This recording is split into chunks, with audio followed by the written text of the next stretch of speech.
Mickey, good afternoon. Good to see you again. How you doing, Adam? Good. Good to see you again. Let's start with the showdown at Brentwood Centre. I know you were down there. Yes, Friday night.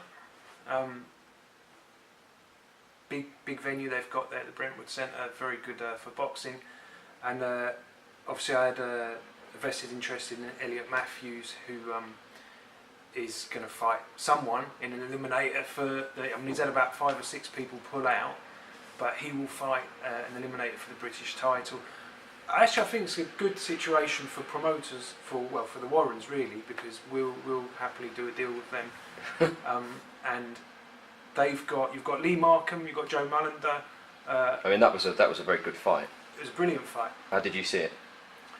I actually thought that it was the right decision. I thought Mullender, however you pronounce his name, I thought he pushed the pace of the fight, dictated the pace of the fight. I thought he was the aggressor in most of the exchanges. It was funny, it was almost like a repetition. You know, he was coming first, then Markham would come back, and for me, I would edge it to Mullender because I thought he was doing a little bit more, and he was initiating the exchanges. In terms of actually the better boxing, I think probably I would go for Markham. I thought Markham boxed better, but purely because of the fact that Mullender, his work ethic was phenomenal. It was what made the fight what it was, and I think he had to do that because on skills alone he wasn't going to beat Markham. I thought the approach he took to the fight, that's what you want to see when you go to boxing. You want to see guys who wear their heart on the sleeve, who put it all on the line. And then you'd be looking to throw Helliet in with those two, and then there's obviously, I spoke to Grant Dennis the other day. You've heard that interview. Yeah, Grant Dennis, who he was sort of piping up a little bit that he wants to fight one. But I think it's great because you've got 4 guys there. All 4 of them are good. They're all good fighters, and they can all sell loads of tickets. So from a promotional point of view, you're onto a winner. You know, the Warrens are going to do well there because you could have any one of them fight any of the others, and it will sell loads of tickets. I can't see any because they all come forward fighters. Yeah, let's say for example you've got a theoretical tournament. They fight one another. The winners fight one another. Where do you see Helliet coming out? Oh, Helliet will win it. Elliot Matthews will win it, and I think the first fights between them can go as eliminators for the British title, and I think the winners, why not? I mean, it could be a final eliminator. And I think Helliet is good enough to go in with any of them. They'd all be close fights. Whoever fights who in there. I mean, in the other night you could have had 10 judges, 5 could have gone evil. You know, it was close. How did you see the rest of the bill? Bradley Skeet. Bradley Skeet, it was fairly routine. He beat Shane Singleton, who tried his best, but it wasn't really a competitive fight for him. I mean, I put a tweet out saying Singleton he's lost the first 2 rounds, and somebody sort of lambasted me on Twitter saying, Skeet hasn't landed a punch. Skeet did land punches. He was quite measured. I thought it was very accurate. For me, for him, it was maybe too easy for him. Do you think he wants to win that belt outright, doesn't he? I mean, he said that. Yeah, I think that's got to be his aim. Let him win it outright, and then go and earn some money. Yeah, fighting. What did you make of the Harley Ben?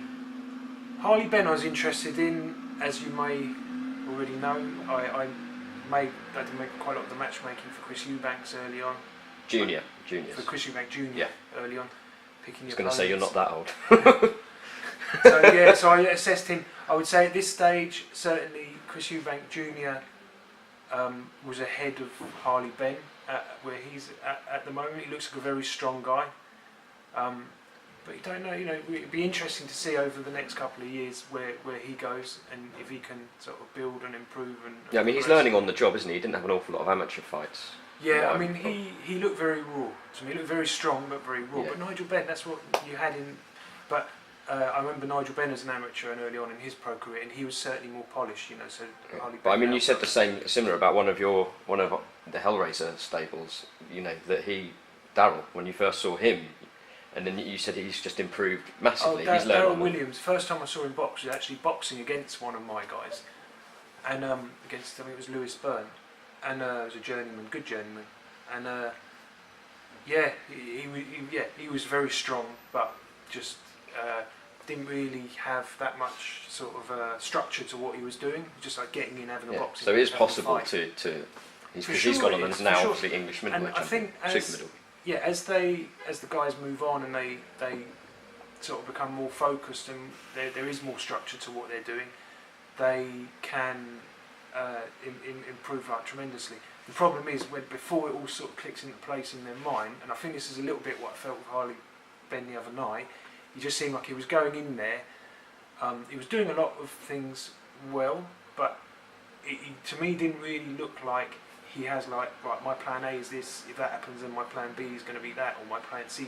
And that's when you really got a fighter, when you've got someone that can adjust and adapt. And yeah, as you said last week about a senior, you were talking about that quite. Okay, well I didn't think Harley Ben made the most of his assets, and he has got assets. He's a strong guy. You can see, I mean, whether he's the puncher that Nigel was, I don't know, but he definitely had and he was in with a very tricky opponent that Paul Cummins has seen him box a good few times. And that's not an easy fight. He's very awkward, got very rangy, very long arms, long neck. He sort of moves his head backwards out of range to box you at long. So it's not. Yeah, it's a tricky opponent. But it'd be interesting. I'll really be keeping my eye on him because it's he's got potential, but it's just if you can get the best out of him. Yeah. Moving on to some other big news, although kind of expected really. AJ versus Klitschko 2 looks like it's going to be going ahead. Yeah, I think purely for financial reasons, impossible to not make that fight. I mean that is there isn't that many people that AJ can fight, and the people that possibly he could fight in the future, they haven't really been marketed for me yet enough to make, like even Deontay Wilder. I was going to say Deontay Wilder would be the only one who's ready to go really, because Fury's not. Well, they need to market Deontay Wilder. Maybe put him in a risky fight, like a fight where it's not just a pushover, to get people's appetite for that fight. Yeah. Because at the moment, it's there, but it's just not the blockbuster that it can be if it's put. Well, I mean, surely there's fewer questions about the rematch with Klitschko than there were about the first, because he answered quite a few of them.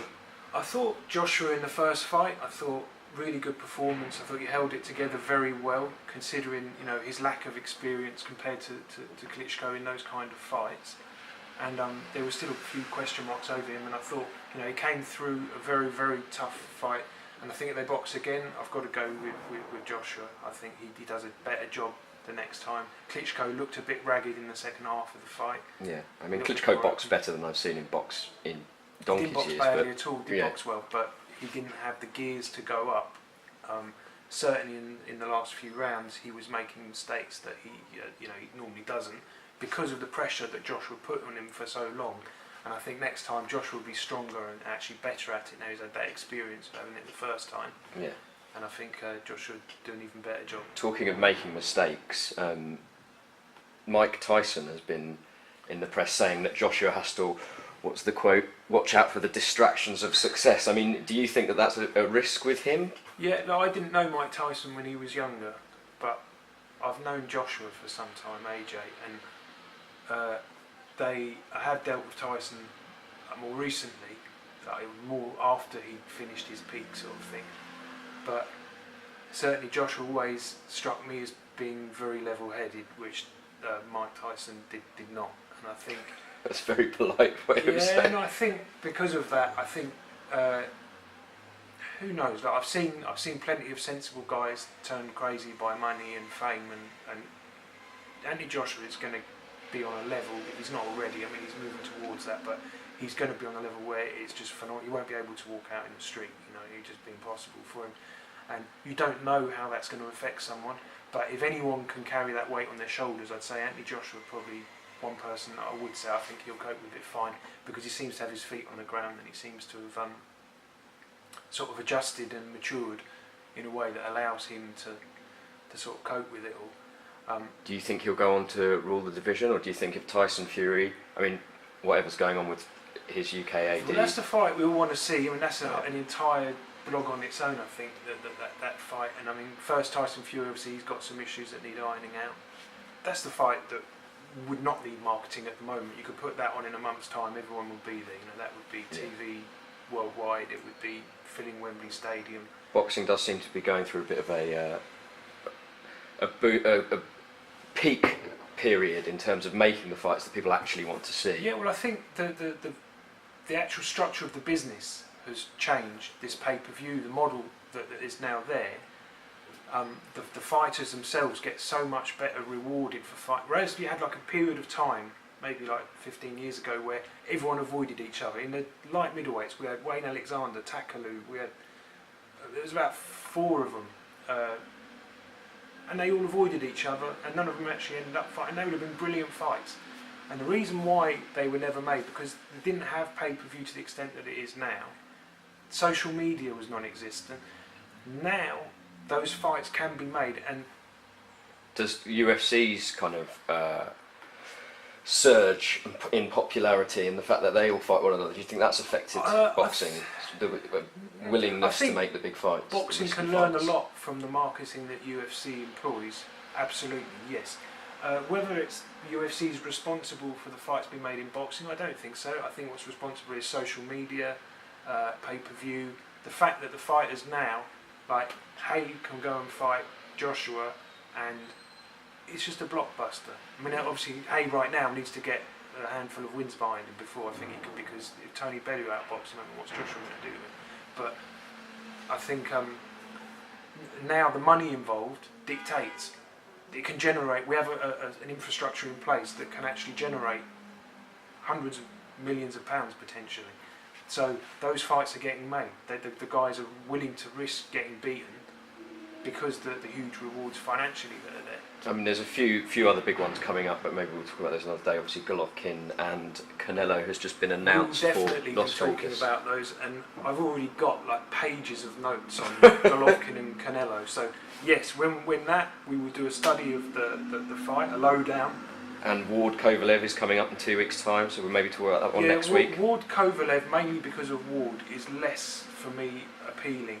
I mean, GGG against Alvarez. Yeah. For me, I start salivating as soon as I even hear the words. I think, wow, that's a fight. I would buy a ticket myself to go into. I'm bored. Well, we're in Las Vegas a month before they fight. So we'll see some of the build-up, and I think that's a fight that, I mean, for sure I'll be doing Hellraiser blog on that, and we'll analyse it from top to bottom, all the different aspects. That's a really interesting fight.